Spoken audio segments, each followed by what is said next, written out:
So we have the amazing Sue Williams online with us this morning in our I Am Woman Hour, and we're talking about all things publishing. And the first article I ever had published was in this amazing book called Believe, The Gift of Inspiration for Female Entrepreneurs. And Sue was part of the very first group of women in I Am Woman that published a book. And I had a stupid, really stupid idea in my head that we could all publish a book in 3 months. 10 women did. They nearly had a nervous breakdown as part of the process. We got 10 women publishing a book in 3 months, and these books were amazing, and it really got people inspired. Some people contributed to each other's books, and I contributed to Sue's books. And we also, some people did softbacks, some people did hardbacks, but I believe this is probably one of the best books that was published as part of that program we did. And you know, I'm hopeless giving out prizes and choosing a winner or anything, so I had to choose a winner of the books awards. And so I decided I couldn't make anyone first and anyone second and anyone third. So when it came to the award ceremony, I said, will everyone step forward? And it cost me a fortune, because if you remember, I had those beautiful glass trophies made for everyone who was involved in the program, and we all had flowers as well. And we've got some fabulous photographs. I think I've even got a large canvas of it with Sue as part of that photograph. But it's an absolutely wonderful book. It's still available, I believe, on Amazon, and it's the gift of inspiration for female entrepreneurs. But as I said earlier, you know, I think when we're female entrepreneurs, we're afraid to share our feelings. And I just felt at that time, not long gone through having lost a child. And I was at a stage in my life where I thought all the power was outside of me and not inside of me. And I'd wrote the poem quite a while back. And I said to Sue, I've got this poem, but it's a bit deep. And Sue said, oh gosh, yeah, it is a bit deep. Write another one, otherwise people will think you've topped yourself. So I wrote this first poem, I rewrote it and gave it to Sue. And then I wrote another poem that's called Coming Home. And Coming Home is in the current annual journal for I Am Woman. So I'm going to read you this first piece, okay? Because Sue is an amazing publisher, and she had the empathy, I guess, to really connect with this poem and put it in her book. So this is the first ever thing I published. So it's called Where Do I Go From Here? Where do you go next when your throat can't find words? Your eyes only find tears and you feel nothing. You gaze around the room, seeking some reassurance, and I put some light down here, that life after all is worth living, even though just being here is laced with sadness. A thought flickers through and ricochets around the head. It's my head. I forget that this pain belongs just to me. No one realizes the depth of this depression. Like a little girl, I beg to find something to look forward to, but then feel the pain of anxiety that rises up inside me, because where there is false hope, there is disappointment. A pit of dough fills my stomach that pushes up to release a swallow, the same swallow that just releases more tears to my eyes, nothingness to my ears. Another evening alone in myself, so very alone in myself. When will someone step in me, with me, to help me take that first step from here?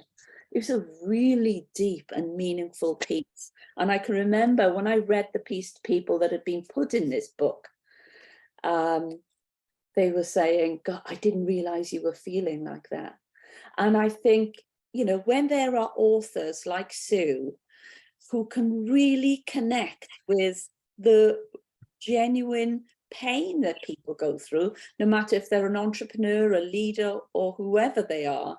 I think she is a super talented lady because she does step along women wherever they are and help them tell their story through putting together some really magical books. And I know Sue is going to share with you now her story, because I believe you started in the civil service, Sue, and took a grand leap of faith to say, I'm actually going to become an author and a poet. And that took a lot of courage, I'm sure, to actually walk away from a secure role like that and then go into publishing. So please can we put our hands together, this super lady, Sue Williams. Welcome to the Iron Woman Hour. Welcome. Over to you, Sue. Tell us your story. Yeah, so Cheryl says, I was working in the civil service, and I don't know how many of you are familiar with the civil service, but it is very prone to having a lot of change, a lot of restructuring, things like wanting to save money. So all of a sudden, it's like things might be developing and going well with the program, and then it's like, oh, we need to make budget cuts, and it's like complete change. So I'd been in the civil service for quite a few years, and I was sat there in my office one day, and somebody I worked with in my team got a phone call, and it was to go and see the boss. And she looked a bit worried and nervous, and she kind of was, what's all this about? Anyway, off she went. And about an hour later, she came back and looked very distraught, and she was in tears. And she said, I just need to go out for a walk, but you're probably going to get a call as well. So we were all sat there, a group of 6 of us in my team, looked at each other. What's all this about? What's the matter?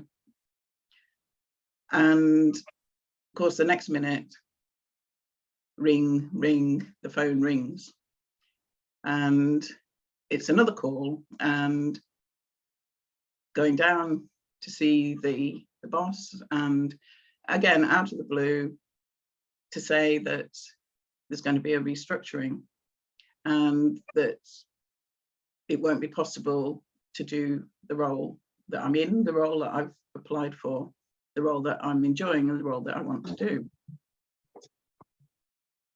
So what do? You either go along with it or you make a change. And in this instance, there was the opportunity to make a change. Now, Cheryl made it sound like a really daring leap of faith, and to some degree it always is if you leave a job. But there was kind of like the caveat in my case that there was the opportunity to take early retirement. So there was a bit of a cushion there. So it wasn't such a bold leap as sometimes it can be. But I decided to take that opportunity. I was 51, and I decided to take that opportunity. But actually, when I'd taken that, there was other stuff going on as well at the time. My mum was ill. My mum was very ill, and it kind of freed me up from the job. It freed me up to go and support my mum while she was, in effect, turned out dying. And my dad had died the year before.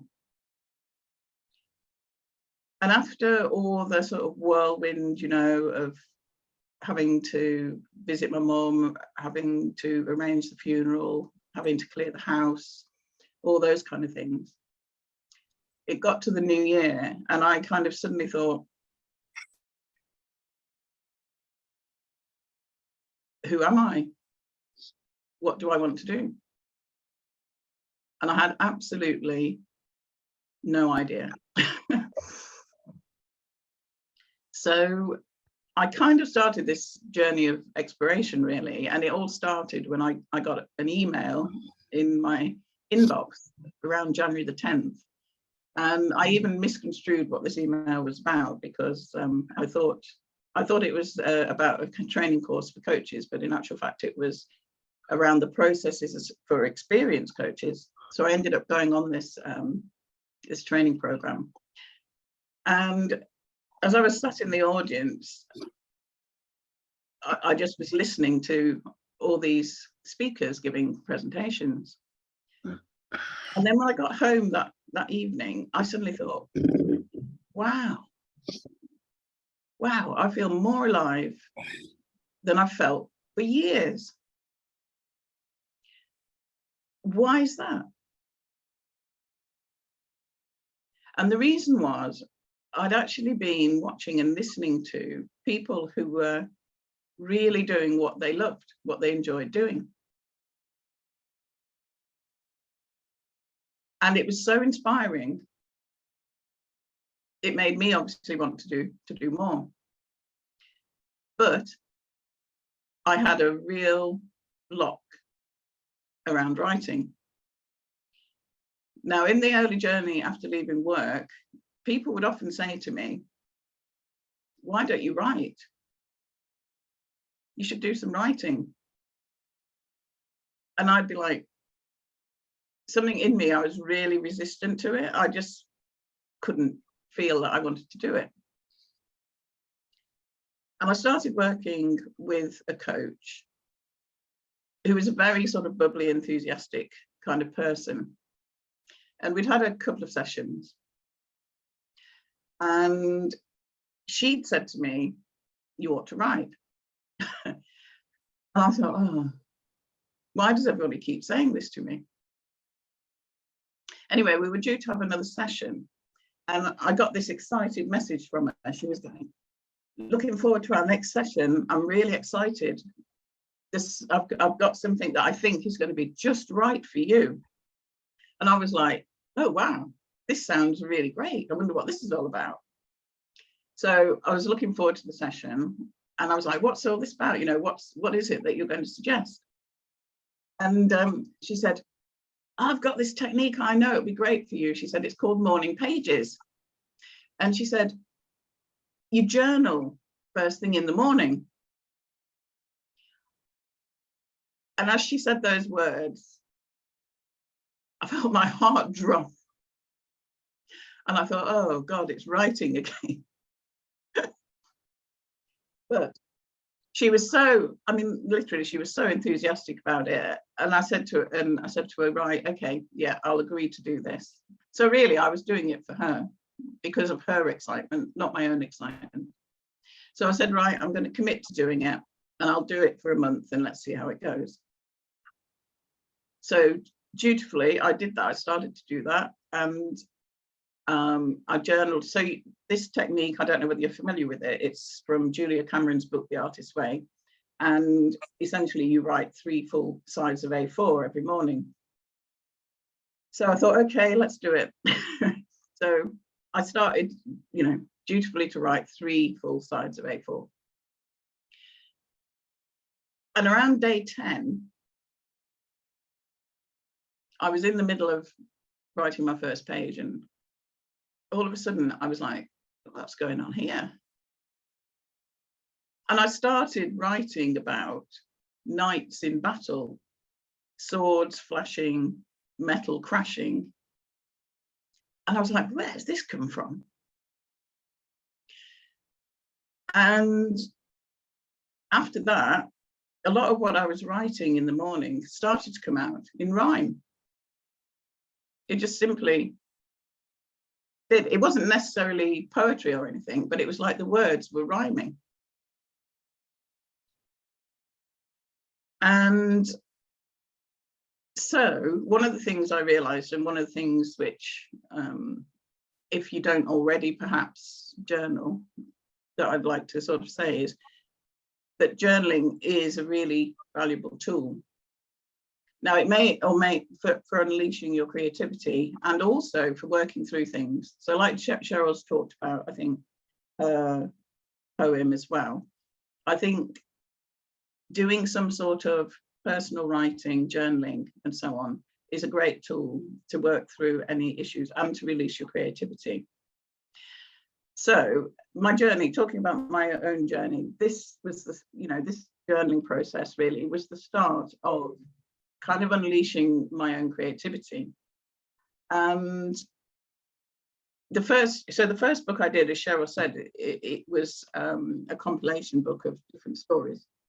And how it came about was I was going to collate stories from people who were going to be speaking at an event.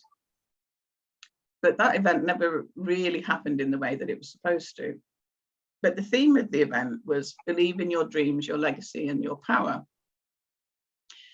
And it was going to be run by this coach I was working with at the time. And I was going to meet her one day and we were going to discuss this book. When I sat down at my computer, and all of a sudden these words came through me. And those words formed a poem, and it was called Believe. And it started off, Sue, stand up, be bold, be strong. Your talent on a world stage truly does belong. You are a beacon shining bright, birth to emerge, grow and shine your inner light. And it goes on for a few verses. And it's basically my story. It's the story of being kind of quashed and ignored at work, of being in the background. And it's kind of talking about as well other people who've been in that situation and don't feel they've kind of got a voice or a message of their own. And it was that poem really that became my inspiration for writing and collating and publishing the books. Because when the initial idea for a book didn't come off because the event didn't go ahead in the form it was going to, I'd kind of put things to one side. But a couple of months later, I kind of found the poem, I looked at it, I read it, and I kind of thought, this is a message for you. This is saying you really need to get this book produced. You are meant to do it. So I had this conversation with the coach, and I said, look, I write a story for it. You can write a story for it. One of the speakers had already written a story for it. And so I started that process of producing the book. Alongside this, Cheryl was organising the workshop she was talking about. And when I went on it, it was kind of, I'd made this start, but I'd only got so far. And I also came up with another idea for a book, which I was kind of working on at the same time. Do you remember Believe in, what was it? Believe in You, Believe in Your Story. I was also writing that book, which was about my journey to taking early retirement. So there is sometimes this conundrum, I think, about which kind of book should I write, if you like. And also what sort of support should I have, in a way, because I think what happened as a result of going on Cheryl's kind of workshops at the time and having this deadline of 3 months to write a book, it actually added impetus to it, really. It kind of gave me a support structure to help me write that book. It gave me a deadline for doing it, and it brought me into contact with other people as well, some of whom, including Cheryl, but there were a couple of other people as well who shared poems and so on in the book. So it was kind of more of a team and collaborative effort. So I actually ended up doing two books as part of Cheryl's challenge. So I think the message there is it is a valuable thing to get support and to get help and a deadline. But I think it's also valuable to understand your why for writing your book as well. So another reason really why I did the book, I had a very clear personal goal around writing and collating the first book. And that was simply, my goal was to see if I could produce a book. because it was something brand new to me, I'd never done before. And it was something that helped me really go through the process of what's involved in writing a book, and can I do it?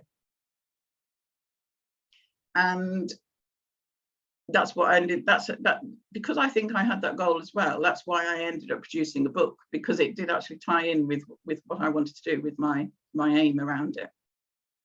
Now, what I would say about this kind of book, so you're probably familiar with this kind of book, which has lots of different short stories in it. There's quite a lot of these anthologies around nowadays. There weren't quite so many around at the time. But what these books are kind of quite good for is to help you firstly start small, because it gives you an opportunity to write a story, but a short story, a short personal story. So in this instance, the stories in my books are about 2,000 words. It can also give you a structure.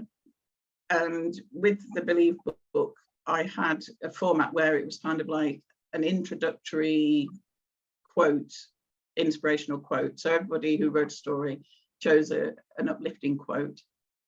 Then they wrote their own story. And then they gave 3 hints and tips or exercises around what had worked for them in terms of developing their self-belief. So if you ever get the opportunity or are thinking about that kind of thing, it's a really good way of having that kind of discipline of starting small. It gives you that bit of structure, and it allies you as well with people who write on the same topic. So obviously all these women in here, they now would be connected to self-belief. But it's worth being mindful though, that then this kind of book is more presenting you as being well connected, because you'll be seen alongside other people. And if you want to be known and you want to be seen as being connected. So for example, my latest book was Believe You Can Live a Life You Love at 50 plus. So for those women, they're now associated with other women aged 50 plus and with that kind of subject matter and that kind of topic. And would seem to be, if they wanted to, I don't know, go on radio shows or talk about it, as being somebody who's well connected in the world of people aged 50 plus. The other side of the coin with them is that you can dip your toe in the water, but you can still hide a little. So, as Cheryl was saying, with subject matter that's perhaps very personal, it's not like you're producing a book and kind of saying, hey, this is me, and I'm telling you the story of whatever it is, you know, how I lost a child or that kind of thing. It gives you the opportunity of semi-hiding, so that you can have an impact, because people will read your story alongside other people's stories, but it doesn't put you quite so center stage as if you're producing your own book. So that's the first thing I'd kind of say, that so I suppose the first point I'm kind of making there is, firstly, journaling is a great way to get started in terms of both getting you into the flow of writing and also working through any emotions that you might have, and helping you to kind of get to your message, if you like, because if you have got a personal story, it's good to have actually worked through certain things and kind of had certain realizations before you actually publish, if you like. So like myself, I'd got this writer's block going on. I didn't know what it was about, and the journaling helped me to write through it and kind of come out the other side with, in my case, a poem, which then was kind of like an inspirational piece that guided me. And I can still look to that poem now, and it can still motivate me as well. And then, as I say, sometimes it's a good thing to start small. So with these kind of books, it doesn't have to be a book. I mean, it could be a blog, it could be a contribution to another book, that kind of thing. But it's good to test out for yourself, writing and making it public, because sometimes there's this fear of, you know, what people will think of being seen. And so if that's how you kind of feel and you're dipping your toe in the water, then joining together with this sort of project, as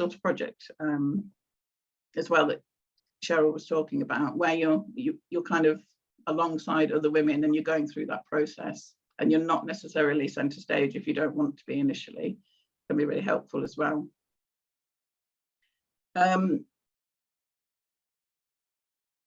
I myself, I then moved on to, I did do my own book of poetry called I Am Unique. I did this in 2017, and I'd written quite a few more poems. Basically, I started with the Believe one, and then I wrote quite a few more poems, and someone suggested, well, you've got the material for a book, why don't you put it together? And so that for me at the time was an easier process, because it was gathering together pieces that I'd already written. Now, if you want to be seen as an authority in your field, it is a good idea to have a book of your own, because not only can you tell your own story, and you can tell your own story in relation to whatever your topic or your subject matter is, it gives you that kind of opportunity to be more centre stage, but also to share your unique journey, your unique ideas, your unique take on things. So so there's two you know, quite different extremes when you're writing the book. I know we've got people on here as well who I know Steffi, we were talking at the beginning, who's a photographer. It doesn't have to always be in words as well. There is, I don't know whether I came across a photographer, for example, a guy called John Cassidy, who he had a book that was photographs, essentially.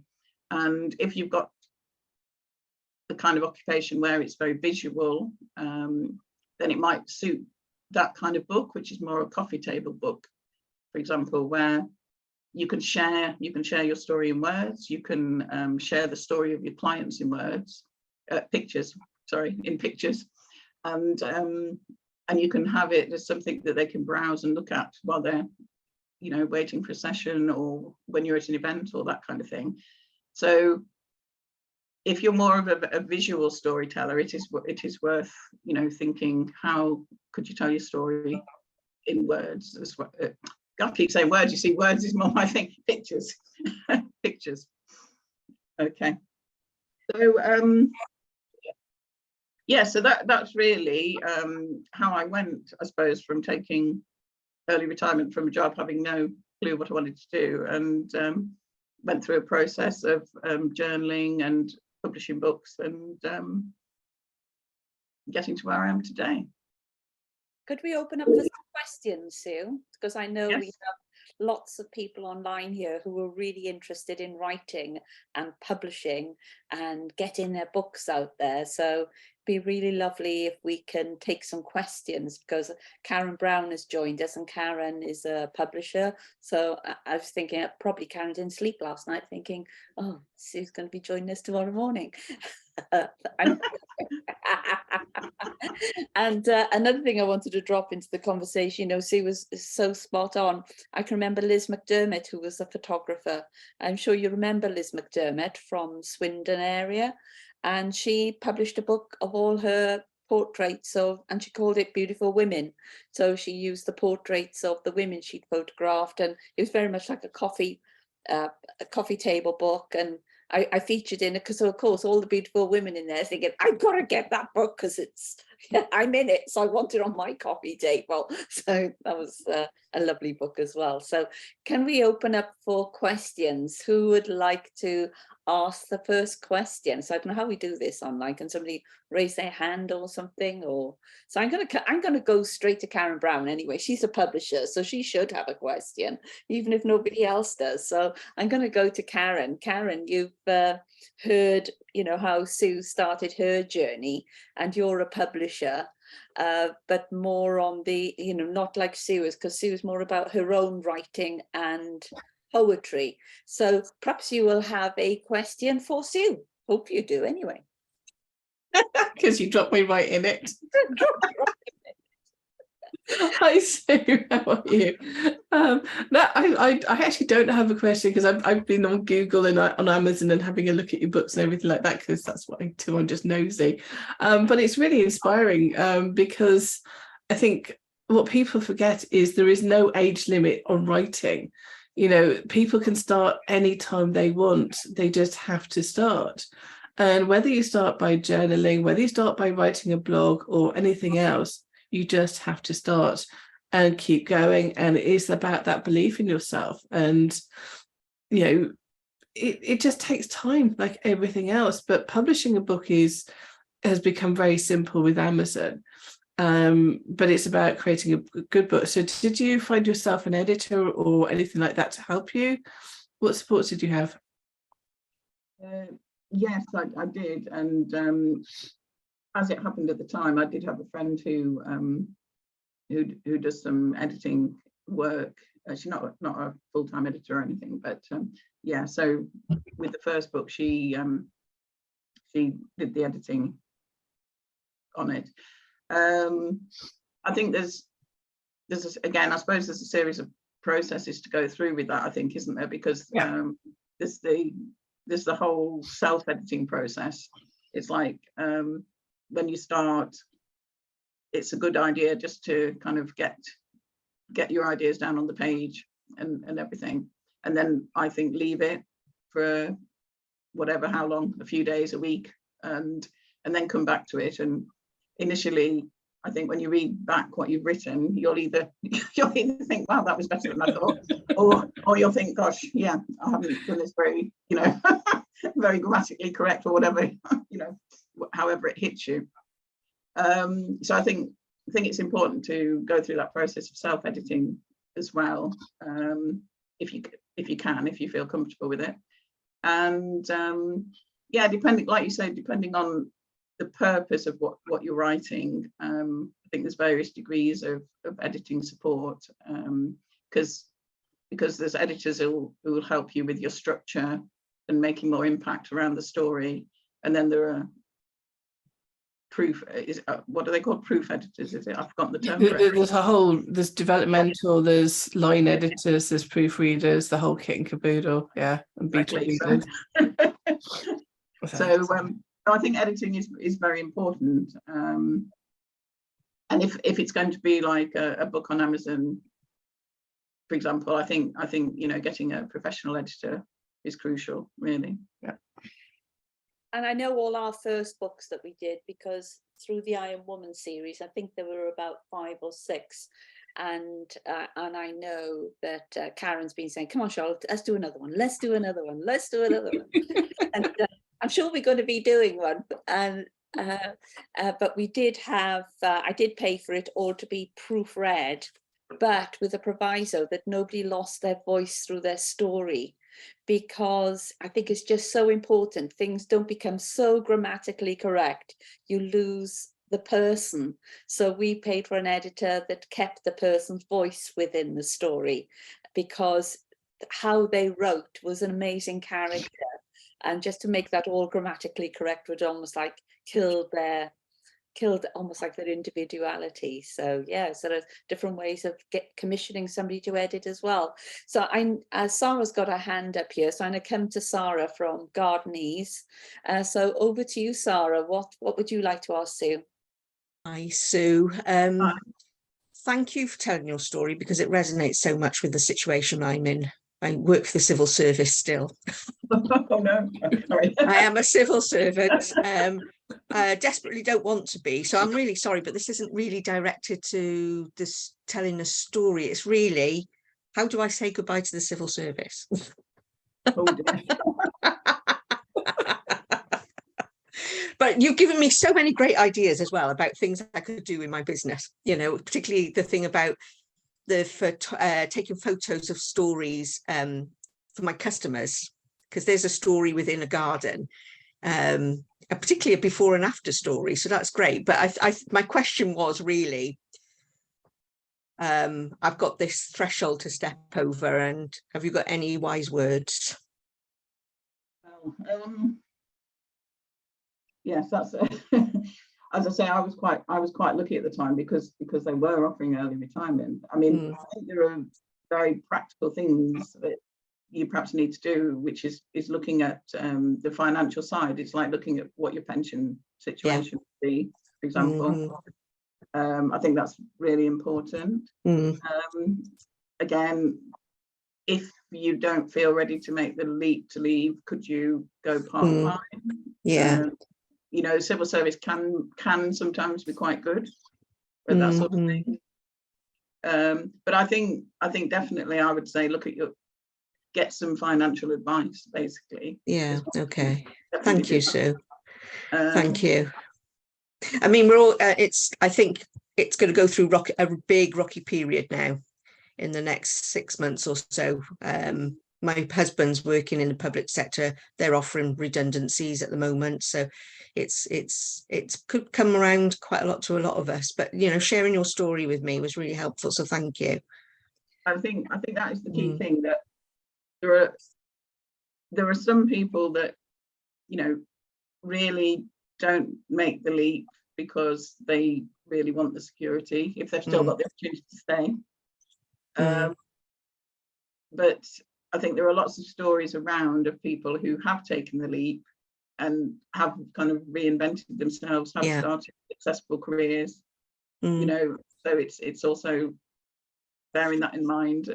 And, you know, maybe there are people who've already left that you've had contact with in the past. You could find out, you know, what happened to them as well. That's a good idea. Yeah, that's a very good idea. Thank you, Cheryl. And also, I think, you know, from my experience of coming back to the writing, it was having that first experience of seeing what you had written published somewhere external from myself. So there's almost some external validation that you can write and somebody else will enjoy reading it. I think sometimes we you know, the whole self-sabotaging happens when you think, well, I've written this, but it's just for me. Nobody else will be interested in it. It was just me working through something. And I know I love the piece, but it was for me. And then you think, oh, will anybody like it? So when Sue said, you know, send it to me, and she said, this is a great piece, but it's so dark. Please, can you write something else as well? Then it was so funny because the as well piece probably took about 3/4 of an hour to get written, because I'd almost got used to getting in the flow of writing. So again, you know, that was a great piece of advice, Sue, that we just need to just write and enjoy that writing process and just see what emerges. And is there something we can work with and take further? Like the second piece I wrote for Sue, even though it took 3/4 of an hour, the amount of times I've reworked and reworked that piece. And even now I'm thinking I need to rework that again. Yeah. So it doesn't mean as well that the first thing you write is going to be perfect. It's in some ways, it's just an observation. It's like a snapshot of that time. It's an observation, and you can always come back and develop it. And, you know, it's like a painting, you keep going back and refining it and adding bits in and all that kind of stuff. So we're getting to 11:48. So I would love you to give your feedback to Sue with regards to what have you learned this morning? What light bulb has come on for you this morning? What might you do differently from this morning? What might you start because of this morning? So I'm going to come out to you. I'm going to come to you first, Beck Bland. Perhaps you can share with us, what have you got out of this morning being part of this Iron Woman Hour and listening to Sue? I absolutely loved that, Sue. Thank you so much. It was really inspiring. I also try to write every single day. And I recently decided to create my own book from the writing that I've been doing every day.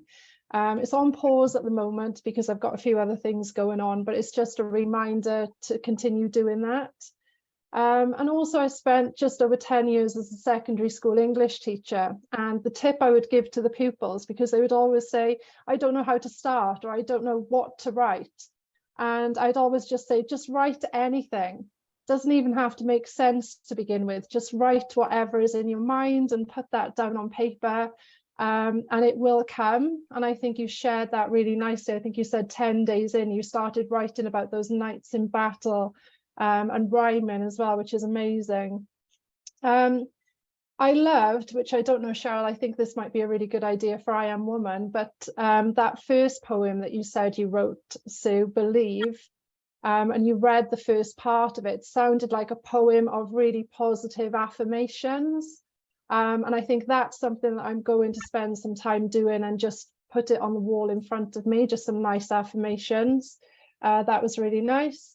And also I love the idea of just taking a small step and writing something that's around 2,000 words, which seems really doable. And I love starting with a quote, a nice positive quote, then the story, then some hints and tips. So that's something that I can definitely put into practice now while the longer book is on hold. So thank you, Sue. I really enjoyed that. Thank you. Thank you, Beck. Miriam, what about yourself? Because Miriam is a super creative. So over to you, Miriam. What have you got out of this morning? I can't speak very much because I've lost my voice. But it's been great. It's the first time that I have thought that actually I would like to write my story, but you know, from a more personal point of view, just as Sue was saying, because I think it's relevant to my business and to my brand as well. So I think that's all I can say. Thank you, Sue. Oh, wonderful. I could just imagine yours, Miriam. That would be a wonderful story. Absolutely wonderful. Oh, I could tell you what flashed through my mind as well is if you were doing a page, I go straight into coaching, doing a page where somebody could almost color in your story, like a coloring in page. I know you said that to me before. Oh, well, there we go. Still in there. Yeah, I know. That's something I'm resisting at the moment for some reason. I don't know.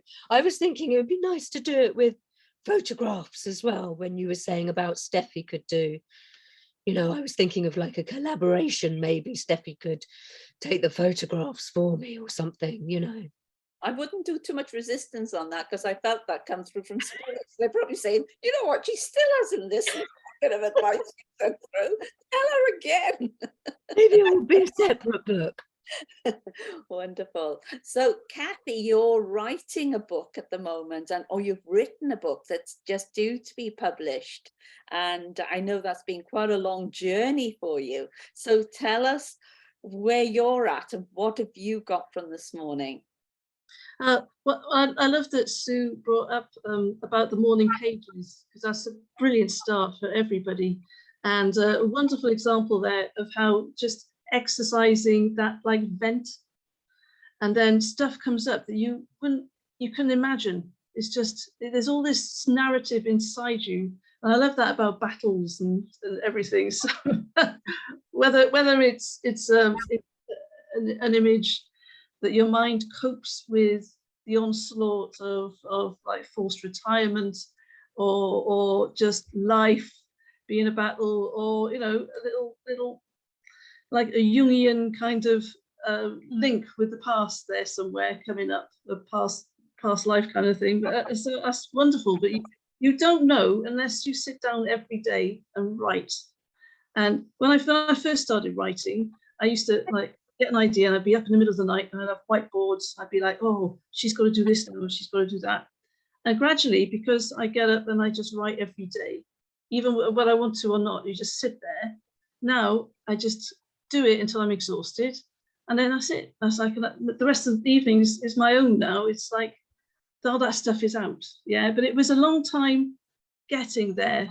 And so what I would say to everybody is just do a bit of writing every day and don't worry about it. That's the great thing about morning pages. The discipline is random and no one's going to look at it. So, you know, whether you're talking about your neighbour's cat, you know, or whatever, you just get it up, and then it leads to other things. And that's what professional comedians use to start getting a routine. So, you know, the best comedians are telling a story, aren't they, about their life and making these observations. But it comes from writing rubbish every day. And at the end of the week, go, oh, there's something interesting about that cat. What if that cat, I mixed that cat with something that my other neighbour's doing with you know, his extension or something. And that, yeah, it's a kind of discipline, but it's so therapeutic. And the other thing is, you know, writing stories. When all the world, you know, especially now, is like collapsing around you, and everything's beyond your control. You can't control, you know, if you need heat and all that kind of stuff. It's the weather, and you know. But in your story, you can control. You get it all out, and then it's like, well, yeah, but what if this character turned? What if the worm turned? What if she started kicking ass? What if she just said, do you know what? I'm going to fuck with this, and I'm going to do this. Like I'm going to say no instead of saying yes all the time. And that's very, very therapeutic. Lovely. Thank you for sharing, Kathy. And Karen Brown, what have you glimpsed this morning that you might use or put to work? I think it's the importance of that whole starting small bit, and Morning Pages just so good. I mean, The Artist's Way is such a good book. It's a really good way to start out for everybody. And it may be that you just need to sit down and maybe do a challenge or something like that, and think about how you want to do it. And you just get a really nice book that you can write in. There's some fabulous leather journals on Etsy. Just get a really nice, good pen, a really nice journal, and just verbally vomit until you get something good. And just keep going and keep going. Just get it out there, and then something good will come of it. Oh, wonderful. Thank you, Karen. And before you go, Sue, I wanted to just read for everyone the last paragraph in your book on the poem that you wrote, you know, basing it on what Beck Bland was saying as well about affirmations, because the last paragraph is just packed full of affirmations. So the last paragraph reads, "We are here to live mindfully in this life. We choose creativity, positive intent over unrewarding strife. And we choose to change how we ourselves perceive in our own dreams, our legacy, our power. We truly believe." Oh, what a lovely way to do that. Thank you. So thank you, Sue. And we wish you all the best in the future. Thank you so much for sharing your skill and talent with us this morning. We really do appreciate the contribution you've made to our thinking, expanding our thinking this morning. Really do appreciate you. So thank you, Sue. You've been absolutely amazing. Thank you.